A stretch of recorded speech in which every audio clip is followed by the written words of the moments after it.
कभी कभी बहुत ज्यादा इमोशनल अटैचमेंट किसी पुराने कमरे से, वस्तु से, फोटो से असामान्य रूप से अगर जुड़ाव हो, क्या सच में सिर्फ कहने मात्र की बात है या वास्तव में कोई पूर्वज घर में लौट ही आता है? कभी कभी स्वभाव की जो समानता, मतलब बिना सीखे वही आदतें, वही बोलने का ढंग, वही रुचि अगर उसमें पाई जाए तो हो सकता है कि वो आपका पूर्वज हो। बहुत ज्यादा चांसेस हैं कि वो बच्चा जो है उसी मेमोरी में अटका रहे और उसकी ग्रोथ रुक जाए। कैसे पता चलाएं कि आपके घर में पैदा हुआ कोई बच्चा आप ही का कोई पूर्वज है?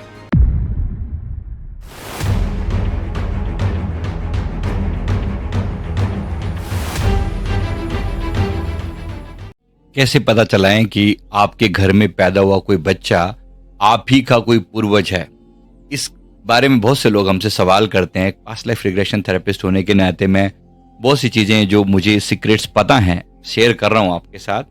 आपने देखा होगा कई बार बच्चा जो घर में जन्म लेता है तो सब लोग कहते हैं कि बिल्कुल दादाजी जैसा लगता है, या बिल्कुल नाना जी पर इसके आदतें गई हैं, या नानी जैसी हैं, या इस टाइप से। क्या सच में सिर्फ कहने मात्र की बात है या वास्तव में कोई पूर्वज घर में लौट ही आता है?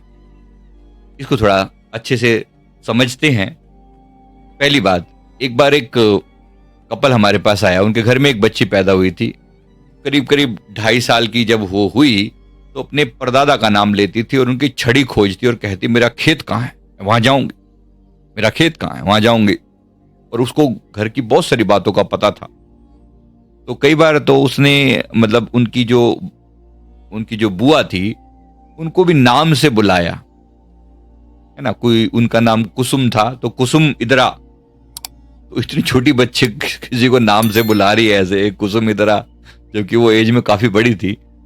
तो सरप्राइज था सभी के लिए, तो इसीलिए सब लोग हैरान थे। तो पास्ट लाइफ रिग्रेशन में हमने उसको ऑब्जर्वेशन किया, बच्चे को नहीं उसकी मां को ट्रांस में लेकर गए, केवल उसकी बातें रिकॉर्ड की गई। समझ में आया ऐसी क्या चीजें होती हैं, कौन से संकेत जहां पे समझ में आता है कि ये उससे जुड़ा हुआ है।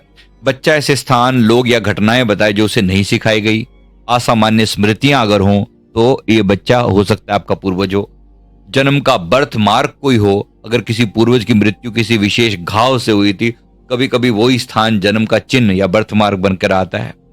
कभी कभी स्वभाव की जो समानता, मतलब बिना सीखे वही आदतें, वही बोलने का ढंग, वही रुचि अगर उसमें पाई जाए तो हो सकता है कि वो आपका पूर्वज हो।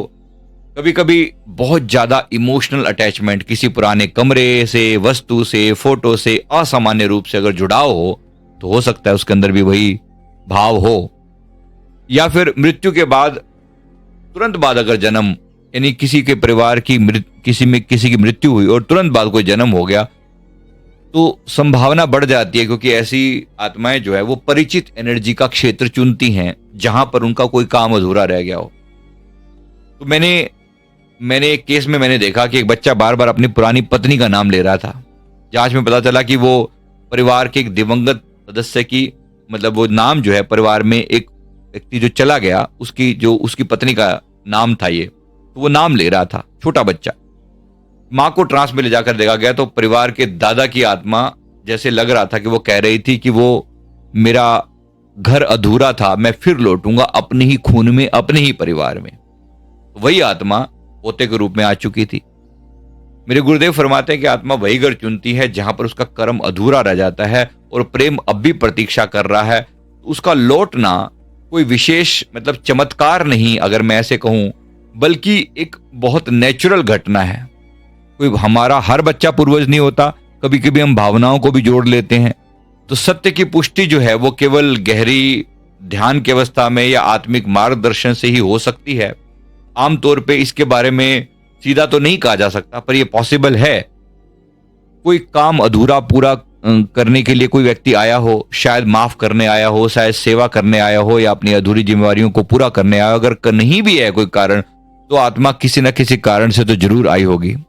तो बच्चा चाहे पूर्वज हो या नई आत्मा, वह ईश्वर की ताजा किरण है। उसे पुराने नामों से बांधना नहीं है। ऐसे लोगों के साथ क्या किया जाए?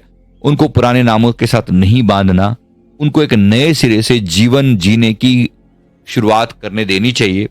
परमात्मा ने अगर हमारी पुरानी मेमोरीज को वॉश आउट किया है तो उसके पीछे एक कारण है। उसके पीछे एक कारण था कि बच्चा एक नई शुरुआत कर सके।